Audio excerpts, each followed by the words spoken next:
Hello বন্ধুরা, আমার চ্যানেলে সবাইকে স্বাগতম। আজকে আমি করব মাছ ভাজা।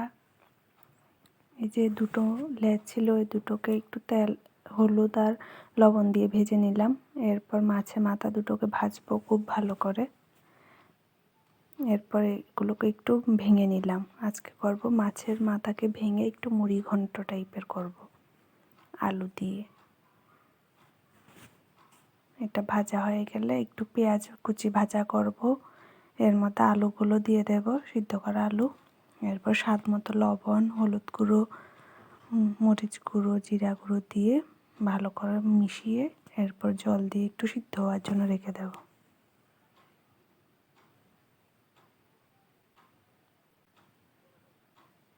দেখো মোটামুটি হয়ে গেছে এটা।